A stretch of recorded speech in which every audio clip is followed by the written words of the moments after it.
तो त्यांचा अजेंडा जो असेल ते बोलत असेल, परंतु काँग्रेस पक्ष बुडतं जहाज आहे ते मी सांगण्याची गरज नाही. कालचा बिहारचा निकाल बघितला असेल, महाराष्ट्रातल्या विधानसभेचा निकाल बघितला असेल, उद्या येणारे नगरपालिकेचे निकाल आपण पहा. परंतु त्यांना त्यांचा पक्ष जीवन ठेवण्यासाठी ज्या काही गोष्टी बोलावं लागतात ती गोष्ट वेगळी झाली. परंतु देगलूरकर अशा पद्धतीची चूक करणार नाही. देगलूरकरांना विकास हवा आहे, देगलूरकरांचे प्रश्न सुटले पाहिजे, भूमिका देगलूरकरांचे. त्याच्यामुळे हे सगळे प्रश्न आदरणीय अजितदादा पवार साहेबांच्या नेतृत्वात आमची इथली टीम 100% सोडवेल.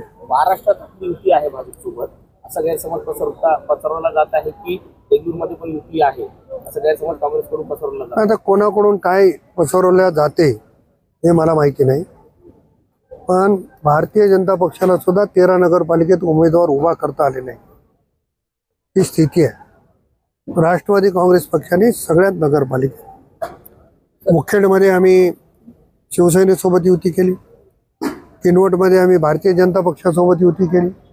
ज्यांनी आमच्याकडे असा प्रस्ताव दिला, आज आमच्याकडे लोहा असेल, कंधार असेल, देगलूर असेल, धर्माबाद असेल, उमरी असेल, हिमायतनगर असेल, भोकर असेल, या नगरपालिकेमध्ये आम्ही सर्वात पुढे आहोत आणि निश्चितपणानं या सगळ्या नगरपालिका राष्ट्रवादीच्या ताब्यात आहेत. सर, केंद्रात आणि राज्यामध्ये आपली युती जी आहे ती भाजपासोबत आहे. भाजप हा नेहमीच म्हणजे जातीवादी आहे असं विरोधकांकडून म्हणलं जातं आणि आज अजितदादा पवार साहेबांनी अनेक वेळेस आपल्या भाषणामध्ये स्पष्टपणाने सांगितलंय की महायुतीमध्ये आम्ही असलो तरी राष्ट्रवादी काँग्रेसची विचारधारा आम्ही सोडलेली नाही.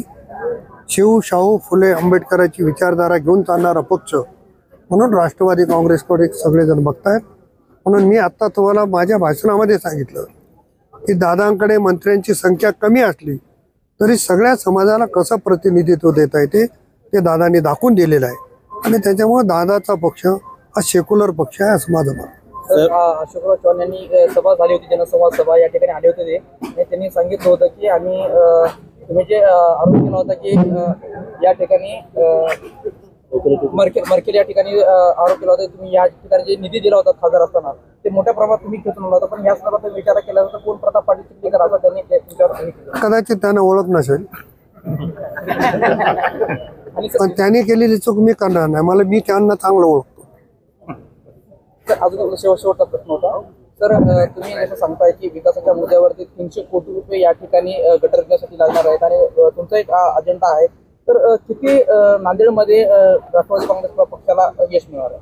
मी तुम्हाला सगळ्या नगरपालिकेची नावं घेऊन सांगितली आणि मी अंदाजित आकडा 300 कोटी याच्यासाठी म्हणालो की लोहा नगरपालिकेमध्ये वॉटर सप्लाय आणि ड्रेनेज करण्यासाठी 350 कोटी रुपयाचा प्रस्ताव आम्ही तयार केलेला आहे.